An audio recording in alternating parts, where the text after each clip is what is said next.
La hemostasia. Cuando un vaso sanguíneo se corta, nuestro sistema va a crear un medio de defensa que es llamado la hemostasia, que significa la prevención de la pérdida de sangre. La hemostasia va a ser un sistema que mediante un proceso complejo va a cumplir dos funciones principales. La primera, que es mantener a la sangre en un estado líquido, fluido y que permita la circulación entre los vasos sanguíneos. Y la segunda va a ser suprimir la salida de sangre a través de algún vaso que se encuentre lesionado o dañado o roto. La hemostasia se va a dividir en dos fases. Primero está la hemostasia primaria, que es cuando las plaquetas se adhieren a la superficie lesionada y se agregan para construir lo que se denomina el tapón hemostático plaquetar. Y luego está la hemostasia secundaria o también llamada coagulación de la sangre. En esta fase, la activación de múltiples proteínas del plasma va a producir que se dé la formación de un coágulo de fibrina que va a impedir la salida de la sangre al exterior. Se llega a la hemostasia mediante varios mecanismos. Primero tenemos al espasmo vascular, luego a la formación de un tapón de plaquetas, tercero a la formación de un coágulo sanguíneo y por último a la proliferación final del tejido fibroso en lo que es el coágulo sanguíneo, para que así se pueda cerrar el agujero en el vaso de manera permanente. Mencionando el punto del mecanismo de coagulación de eh, la sangre, en la sangre y en los tejidos se van a encontrar pues más de 50 sustancias importantes que van a causar o van a afectar a la coagulación sanguínea. Eh, unas que van a estimular la coagulación llamadas procoagulantes y otras que van a inhibir la coagulación llamadas anticoagulantes. Ahora, el que la sangre se coagule o no depende del equilibrio entre esos dos grupos de sustancias. En el torrente sanguíneo va a predominar generalmente los anticoagulantes, por lo que la sangre no se coagula mientras esta esté en circulación en los vasos sanguíneos. Eh, Sin embargo, cuando se rompe un vaso, se van a activar los procoagulantes, esta de la zona del tejido dañado, y van a anular los anticoagulantes.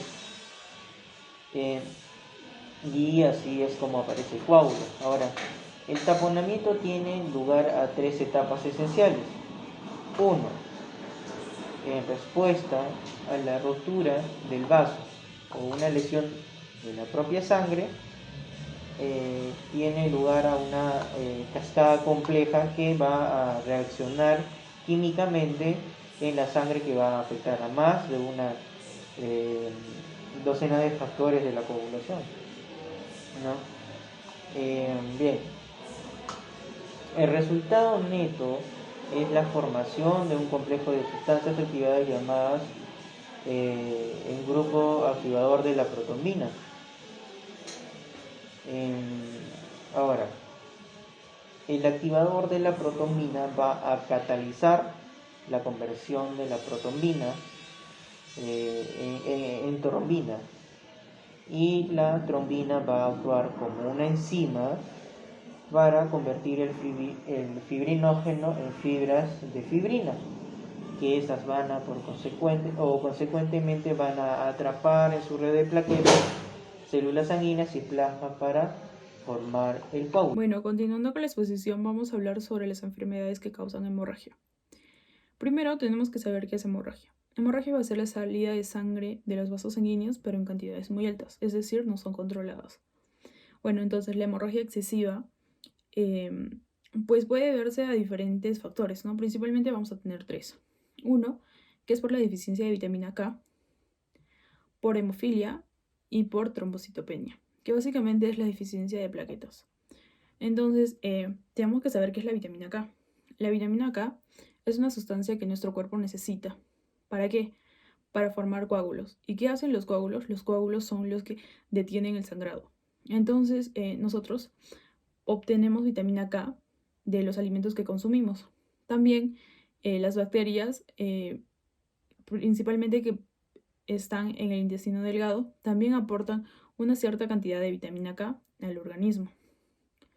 Entonces, si hay deficiencia de vitamina K, pues va a haber un sangrado y ese sangrado no va a ser controlado y posteriormente te puede causar hasta anemia. Ahora, el punto número 2 tenemos lo que es hemofilia. Hemofilia básicamente es una enfermedad genética o es una enfermedad hemorrágica que ocurre exclusivamente más en hombres, ¿no? Tiene una incidencia de hombres, más en hombres. Ahora, ¿por qué se le denomina también una enfermedad genética? Porque está ligado al cromosoma X, es decir, mamá te lo ha pasado o mamá te lo ha transportado. Entonces, pero tenemos que saber también qué otros nombres tiene, ¿no? Por ejemplo, se le denomina también hemofilia A o hemofilia clásica. Ahora, como ya había mencionado de que esta enfermedad era genética, tenemos que saber en qué genes se ha alterado, ¿no? O por ejemplo, a qué factor se asocia. Estos se alteran unos genes que básicamente están asociados al factor 8 y al factor 9, que básicamente son importantes en la coagulación. Entonces, si se ha alterado, y es decir, ha producido una deficiencia, entonces va a afectar, ¿no?, lo que es el sistema de coagulación y también, es decir, no va a controlar el sangrado en el caso que hay una herida. Ahora, ¿qué es el sistema de coagulación?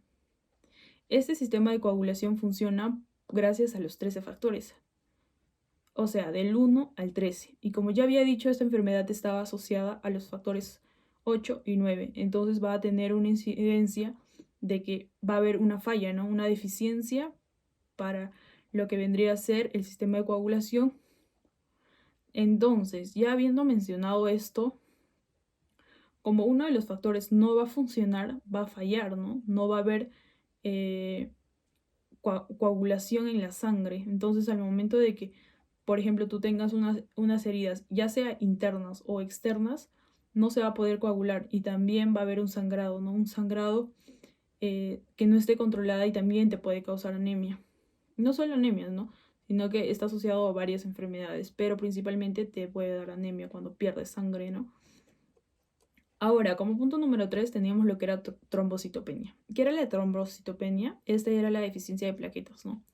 Entonces, al momento de decir deficiencia, es decir, hay baja cantidad de plaquetas en el sistema circulatorio. Entonces, las personas con trombocitopenia tienden a sangrar más. Por ejemplo, sí se va a dar como los hemofílicos, que también sangran y no es controlada, pero a diferencia de este es que, por ejemplo, esta sí se da por unas vénulas muy pequeñitas, a diferencia de la hemofilia que se da por los vasos sanguíneos, ¿no? Que son grandes. Ya, ok. Yo les voy a hablar sobre lo que son trombos y émbolos. Bueno, un coágulo anormal que aparece en un vaso sanguíneo, a eso lo vamos a denominar lo que sería un trombo. Una vez que el coágulo ha aparecido, es probable que el flujo continuo de sangre que pasa por el coágulo lo desprende, ya que el coágulo fluya con la sangre, y ese tipo de coágulos que fluyen libremente se van a conocer como émbolos.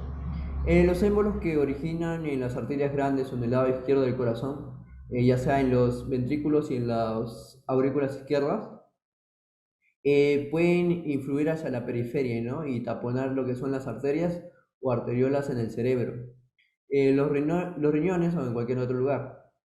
Los émbolos que se originan en el sistema venoso en la parte derecha del corazón, ya sea en el ventrículo derecho o en la aurícula derecha, van generalmente a los vasos pulmonares, donde pueden causar una embolia a arteria pulmonar. Entre los factores de riesgo que vamos a encontrar van a ser la edad, el traumatismo, cirugías, los anticonceptivos orales, la terapia de reemplazo hormonal, el embarazo, la obesidad, las enfermedades cardíacas y las enfermedades oncológicas también. En los casos de una trombosis venosa profunda en los muslos, el dolor es síntoma, ¿no? Es el síntoma más frecuente. Sin embargo, este dolor es poco preciso al ser espontáneo y con intensidad variable dependiendo de la persona, ¿no? Otras características suelen ser el enrojecimiento y el incremento del tamaño de la pierna o del muslo. En lo que sería la embolia pulmonar, está caracterizada por el dolor de pecho, la tos, en ocasiones puede haber sangre y la dificultad para respirar, ¿no? En el diagnóstico vamos a encontrar una ecografía, podemos hacer, observar esa patología gracias a esto. También podemos hacer lo que viene a ser una flebografía, que es un método que consiste en introducir un catéter, ¿no?, en el interior de la vena y que solo se van a realizar en situaciones muy especiales, ya que después pueden tener complicaciones. En los casos de una embolia pulmonar, la técnica más frecuente es la realización de una gammagrafía, que es la introducción en la vena de un contraste radioactivo. Bueno, mi compañera va a continuar. Lo que son los anticoagulantes, estos van a ser medicamentos que previenen la formación de coágulos sanguíneos. Estos también evitan que los coágulos de sangre ya existentes se hagan más grandes. Van a existir dos tipos principales de anticoagulantes, los cuales van a ser la heparina y la warfarina, que también es llamada Coumadin. Eso lo que van a hacer es desacelerar el proceso de formación de coágulos en el cuerpo. Primero les hablaré de lo que es la heparina como anticoagulante intravenoso. Bueno, la heparina se va a usar para lo que es prevenir la formación de coágulos de sangre en quienes padecen alguna infección médica o se someten a ciertos procedimientos médicos que aumentan las probabilidades de que estos se formen. La heparina se usa también para lo que es impedir el crecimiento de los coágulos que ya se formaron en los vasos sanguíneos, pero no puede usarse para disminuir el tamaño de dichos coágulos. Las presentaciones de la heparina son una solución líquida que se va a inyectar por vía intravenosa en la vena y una solución diluida que va a ser menos concentrada que se va a aplicar mediante catéteres intravenosos. La heparina no debe inyectarse en el músculo. En algunos casos la heparina se inyecta de 1 a 6 veces al día. En otros se aplica mediante la infusión intravenosa lenta y continua. En lo que son las coamarinas como anticoagulantes, la warfarina, este es un medicamento con propiedades anticoagulantes que va a ser recetado para lo que es evitar la formación de trombos que impiden la circulación sanguínea normal. La warfarina es el principio activo de un medicamento con propiedad anticoagulante que se va a recetar para evitar la formación de trombos sanguíneos. Su mecanismo de acción se basa en la acción contra la vitamina K, que es imprescindible para el mecanismo de coagulación. La warfarina va a actuar como antivitamina K, así va a inhibir un proceso que tiene lugar en el hígado para el cual la vitamina K es imprescindible. De este modo la warfarina va a impedir que se activen los factores de coagulación que van a depender de la vitamina K. Lo que son las pruebas de coagulación sanguínea, prueba tiempo de sangría va a ser una de ellas. Esta es una prueba que se va a utilizar para determinar la rapidez con la que la sangre se coagula para evitar así una hemorragia. Esto lo que va a consistir es en realizar cortes superficiales pequeños en la piel similares a unos raspones menores. En esta evaluación básica, las plaquetas en la formación de coágulos, se va a ver más que todo eso, las plaquetas, fragmentos diminutos de células que circulan en la sangre. Estas son las primeras células en reaccionar ante una lesión en un vaso sanguíneo. Después se va a encontrar lo que es la prueba de protrombina. Esta mide cuánto demora el plasma en coagularse. La protrombina, también conocida como factor 2, es solo una de las tantas proteínas del plasma que van a intervenir en lo que es el proceso de coagulación. Acá, por ejemplo, cuando una persona se corta y se rompe un vaso sanguíneo, las plaquetas se van a agrupar en el lugar de la herida y van a formar un tampón temporal para detener la hemorragia. Así, formar un coágulo fuerte, una serie de 12 proteínas plasmáticas o factores de la coagulación van a actuar juntas para producir una sustancia llamada fibrina, que esta lo que va a hacer es sellar la herida. Gracias.